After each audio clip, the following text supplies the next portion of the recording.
আমার গৌসে পাক আব্দুল কাদের জিলানী হুজরা শরীফের মধ্যে বসা। একজন মানুষ আসলেন, হুজুর আমার কয়েকটা মেয়ে হয়েছে, আর ভালো লাগে না, একটা ছেলের দরকার। কয়েকটা মেয়ে হওয়ার কারণে তিনি আরেকটা নিয়ামত চাচ্ছেন। চাইতেই পারে, কারণ ছেলে একটা নিয়ামত, মেয়ে আরেক প্রকারের নিয়ামত। যারা দুইটা পেয়েছে তারা জানে আমার নবীজি দুইটাই পেয়েছেন। জোরে বলুন সুবহানাল্লাহ। শুআয়ব আলাইহিস সালাম শুধু মেয়ে পেয়েছেন। এবার উনি বলতেছেন, হুজুর আমার তিনটা মেয়ে হয়েছে, পরেরটা যদি ছেলে হয় আমি বেশি খুশি হতাম। গৌসে বাগদাদ বলে, আগামীকাল আসিও, আজকে চলে যাও। গৌসে পাক বিদায় দিলেন। দেবার পরে গৌসে পাক এক নজর দেখে নিলেন লৌহে মাহফুজ আসতে পেয়েছে আউলিয়া। আল্লামা জালালউদ্দিন রুমি বলেন, লৌহে মাহফুজে এমন কিছু নাই, সব লেখা আছে। আল্লাহর বলিদের সামনে যখন বলিরা যা বলে সব দেখে দেখে বলে। সাই সাই হয় দে আর নবী জান লাইলাতুল মিরাজের পর আইনের পরে আবু জাহেল ফুসলত দে, তুই বাইতুল মুকাদ্দাস যাবে ফুসে নাই, তুই আমাকে খুদার হাসা হত থেকেও সাই বাইতুল মুকাদ্দাসের জানালা বন্ধ যাও ওয়ান হসায় তো আল্লাহ হদ হাবিব আনো চিন্তা না করছো নাই অন হাজির করে দিল, মানে সাই সাই হবেন আর কাঁডার করে হন না। আচ্ছা আরা হনমিকে বেড়াতাম গেলে জানালা কিনতাম যেদিন সিঁড়ি গণনি বিয়া হলে যেন প্রশ্ন করছি, আল্লাহ হতে বিয়া হলেও জবাব দিবেন তো সাই সাই। আর বন্ধু দে বন্ধুর আয় ঠাকাই না সুবহানাল্লাহ না। আহা দয় আল্লাহ সাই সাই সাই সাই বুঝাতে কি ব্যাপার অ্যাঙ্গুরি কেন হয়ে পেলে আদা সাই সাই রসুল হোপাক হয়ে পেলে সাথ দে তো জানে, কিন্তু রসুল তো কে সাথ দিছে বেগে বাইতুল মুকাদ্দাস को सामने आ गई। ये मुस्तफा का शान है।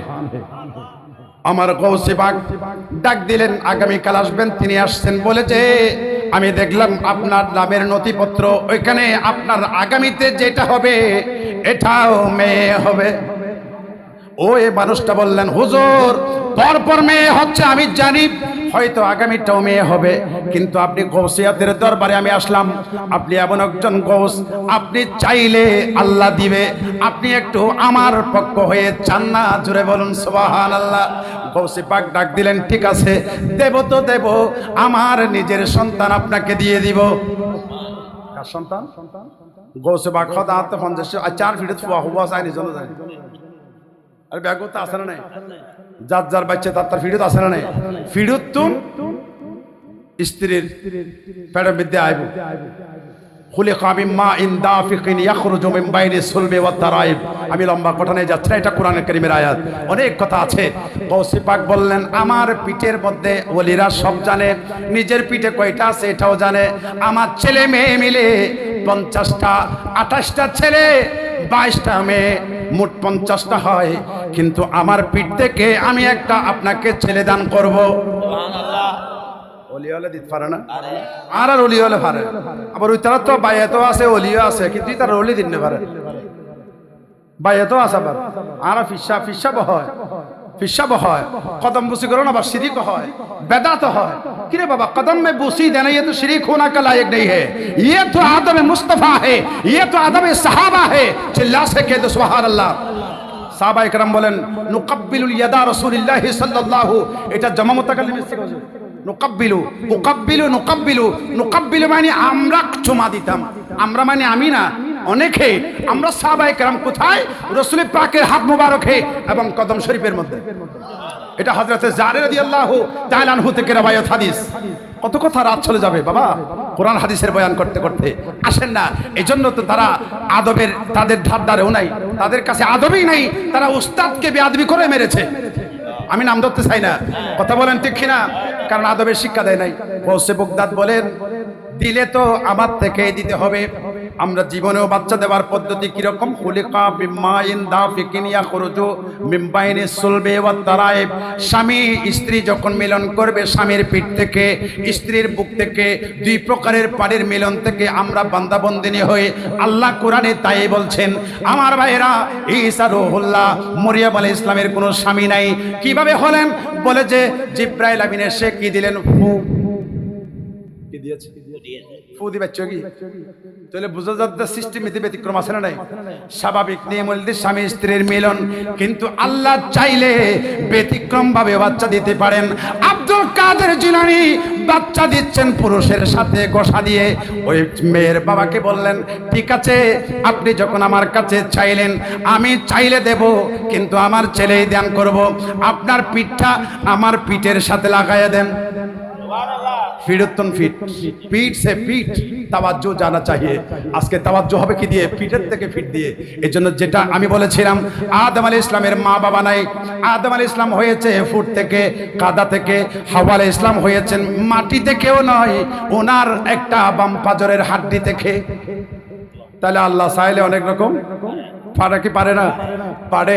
হযরতে গৌসে পাক বলেন, আমার পিঠের সাথে পিঠটা লাগাইয়া দাও। লাগাইয়া দিলেন।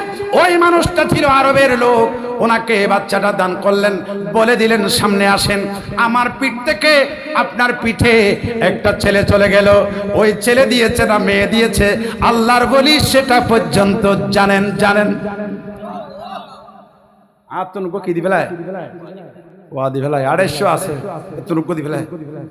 তোমার যথাসময়ে স্ত্রীর পেটে যাবে, ওইখান থেকে বাচ্চাটা আসবে, কিন্তু নাম রাখবো আমি। কেন?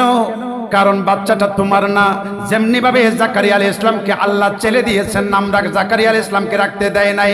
ও জাকারিয়া, তোমার বিবির বাচ্চা নয়, তোমার নয়, এটা আমি আল্লাহ স্পেশাল দান করেছি। 120 বছরে কারো বাচ্চা হয়নি, আমি আল্লাহ যখন দয়া করে দিয়েছি, নাম রাখবো আমি আল্লাহ। এজন্য এটার নাম রেখে দিলাম ইয়াহিয়া। চিৎকার দিয়ে বলা যাবে কি সুবহান। আমি নাম রেখে দিলাম আব্দুল কাদের জিলানী। বলেন, ইয়াহিয়া আলাইহিস ইসলামকে যেইভাবে জাকারিয়া আলাইহিস ইসলামকে দিয়ে আল্লাহ নাম রাখলেন, এটা তো আমার সন্তান, আমি আব্দুল কাদের জিলানীর সন্তান, নাম রাখবো আমি। সুতরাং বাচ্চা যখন হবে, এটার নাম রাখবেন মহিউদ্দিন। নাম কি লাইবা? আয় আগে ভাগে হয়ে দিলাম বাচ্চা হইব, কিন্তু বাচ্চার নাম কি লাইবা? মহিউদ্দিন। সুবহানাল্লাহ, মহিউদ্দিন। এবং পাশে আপনার নামটা লাগাই দিতে পারেন, যেহেতু তিনির নাম ছিল কিতাবের মধ্যে আছে আরব, এই জন্য মহিউদ্দিন ইবনুল আরবি। এই মহিউদ্দিন ইবনুল আরবির উরুস মুবারক এই মাসের মধ্যে। চিৎকার দিয়ে বলা যাবে কি সুবহান। আর এটা ব্যাগুনে মিলে আর ফুয়াশা হবো হিসাব করলে আমার ফুয়াশা পারবেন না, হবে না?